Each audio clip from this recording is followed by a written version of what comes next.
Traditionally, women didn't have much of a role in Buddhism.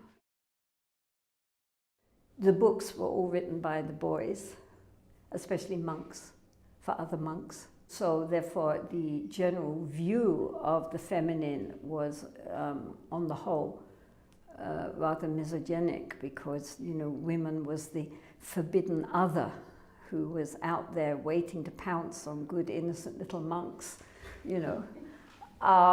So it has a rather negative view of women, mostly, on the whole, which was very hard in that society for women to really become educated and to get the deeper teachings and to really accomplish.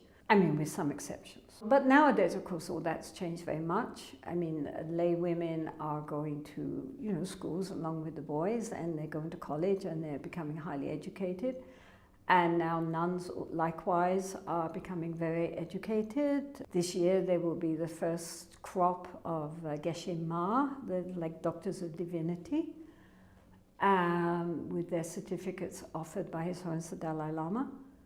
So now the nuns, certainly more than anybody, are really coming on very much. And also they're doing much more profound spiritual practices and staying in long-term retreats. And in every way, they are recognizing their potential. And it has to be said, as far as that is concerned, the people who have really been the main supporters and helpers in this have been the monks. Once they got the idea that nuns actually could study, then they were the teachers and extremely enthusiastic and very, very encouraging for the nuns. Once the idea came that they were in opposition, they weren't.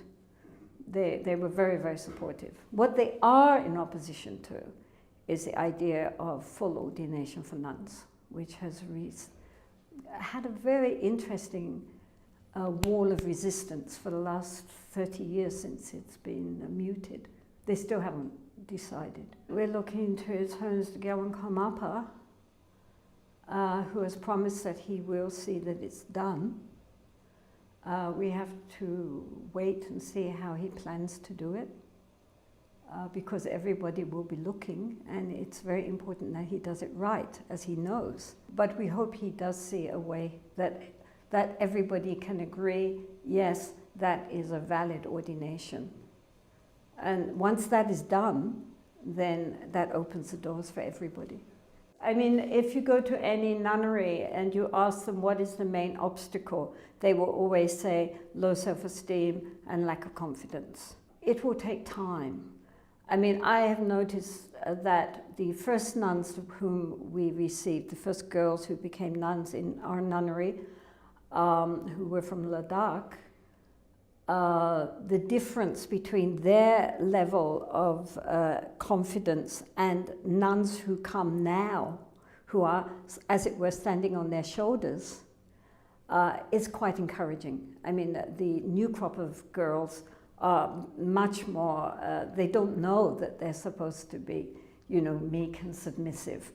They are already way ahead, you know, in what they can do. They believe they can do anything because they can see this earlier crop have done that now, and so they don't think there's anything to doubt. The first group of nuns I had, I said, do you believe that males are inherently more intelligent than females? And they all said, oh yes. So I said, well, no. Actually, I mean, it's just they had more opportunity than you do. When you have equal opportunity, you both do well. Some males are very intelligent, some are pretty dumb. Some females are intelligent, some are dumb. You know, it's just they're human beings. You know, it's not one is more superior than the other one. And now I think if I ask the same question, they would be puzzled by the question itself. But of course we're intelligent. Why not? Now we also have teachers from other nunneries who have finished their studies. One of them is about to become a geshe. And so they also teach philosophy and debating to the nuns. So they have role models of senior nuns who themselves are very learned. And so, you know, it's coming along.